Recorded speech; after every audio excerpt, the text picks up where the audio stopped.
ఇప్పుడు నేను చెప్పబోయే మొబైల్స్ అన్నిటికీ ఒకటే కామన్ ప్రాబ్లం అండి. ఆ ప్రాబ్లం ఏంటో వాటికి సొల్యూషన్ ఏంటో తెలియాలంటే ఈ రీల్ని ఎండ్ వరకు చూసేయండి.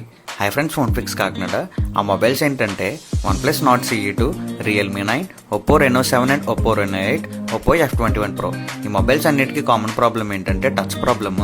ఇలాంటి ప్రాబ్లం ఉన్న మొబైల్స్కి సొల్యూషన్ ఏంటంటే మీ ఒరిజినల్ డిస్ప్లేని ఏమాత్రం చేంజ్ చేయకుండా మా దగ్గర ఉన్న ఫ్లెక్స్ మెషిన్తో రిపీట్ చేసి సాల్వ్ చేసి ఇస్తాం. ఈ రీల్ని మొబైల్ షాప్ వాళ్ళు ఎవరన్నా చూస్తున్నా అండ్ మీ ఫ్రెండ్స్ అండ్ ఫ్యామిలీ మెంబర్స్లో ఎవరైనా మొబైల్ షాప్ వాళ్ళు ఉంటే వెంటనే వాళ్ళకి షేర్ చేయండి. మొబైల్ షాప్ వాళ్ళకి బెస్ట్ ప్రైస్లో చేసిస్తాము. ఫ్లెక్స్ బాండింగ్ కోసం మరిన్ని డీటెయిల్స్ కావాలంటే మా ఇన్స్టాగ్రామ్ పేజ్లో ఉన్న ప్రీవియస్ వీడియోస్ ఒకసారి చెక్ చేయండి. మరిన్ని డీటెయిల్స్ కోసం స్క్రీన్ మీద కనిపిస్తున్న నెంబర్కి కాల్ చేసి మీ డౌట్స్ అన్ని క్లారిఫై చేసుకోవచ్చు. మా షాప్ అడ్రస్ వచ్చేసి కాకినాడ భానుగుడి జంక్షన్లో Sriram Nagar state bank branch పక్కన అయితే ఉంటుందండి. Please follow and subscribe phone fix.